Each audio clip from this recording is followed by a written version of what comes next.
Valencia dari Gedung Kejaksaan Agung. Triksi, ini kan total tersangka dan penghitungan ini kini mencapai 300 triliun rupiah. Jadi sebenarnya total untuk tersangka sendiri berapa sampai dengan sekarang? Ya Audrey, dengan adanya penambahan satu orang tersangka yakni mantan Dirjen Minerba Kementerian SDM, yakni adalah Bambang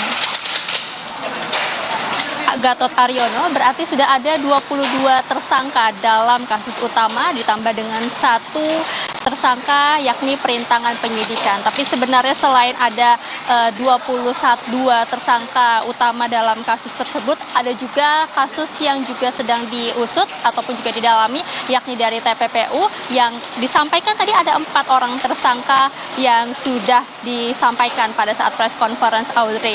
Nah, kalau misalnya saat ini memang kami sedang menanti Bambang Gatot Aryono selaku Dirjen Minerba Kementerian SDM periode 2015 sampai 2022 selesai diperiksa dan akan dibawa.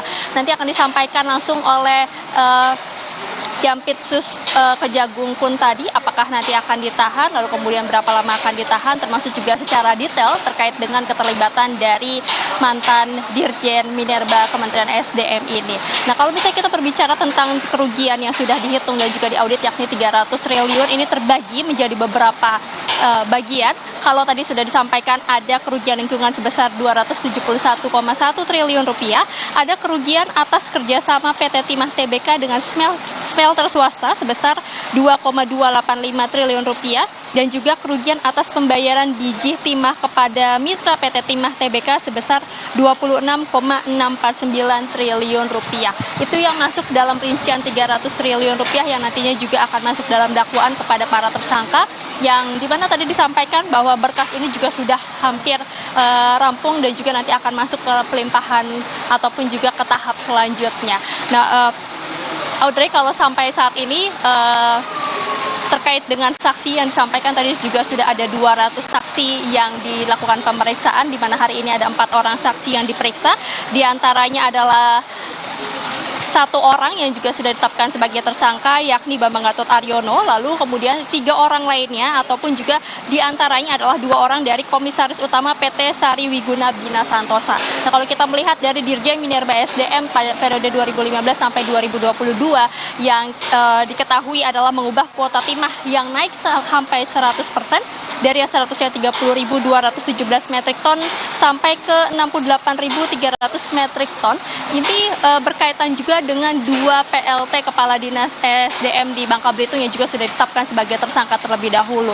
Jadi memang sampai saat ini Audrey masih terus dilakukan pengembangan, pencarian dan juga penelusuran bukan hanya dari kasus utama yakni terkait dengan izin usaha pertambangan PT Timah tahun 2015 sampai 2020, tapi juga terkait dengan TPPU yang juga masih dilakukan pemeriksaan dari beberapa saksi atau dalam kaitannya adalah keluarga-keluarga yang sudah ditetapkan sebagai tersangka sampai saat ini. Kalau misalnya kita melihat juga kemarin Audrey sebenarnya juga ada pemeriksaan lagi terhadap keluarga dari maksud kami ada pemeriksaan juga dari asisten pribadi Sandra Dewi. Ini menyangkut terkait dengan TPPU karena memang dari pihak kejaksaan masih ingin mendalami seperti apa pemeriksaan harta antara Sandra Dewi dan juga Harvey Boy yang juga sudah ditetapkan sebagai tersangka. Maka dari itu Audrey masih ada lagi kemungkinan untuk penetapan tersangka maupun juga bukti-bukti baru yang nanti akan disampaikan dari pemeriksaan Kejagung. Audrey. Tidak menutup kemungkinan dalam kasus korupsi PT Timah akan ada penambahan tersangka baru karena juga sedang diselidiki dari tindak pidana pencucian uangnya. Terima kasih Triksi Valencia melaporkan dari Gedung Kejaksaan Agung.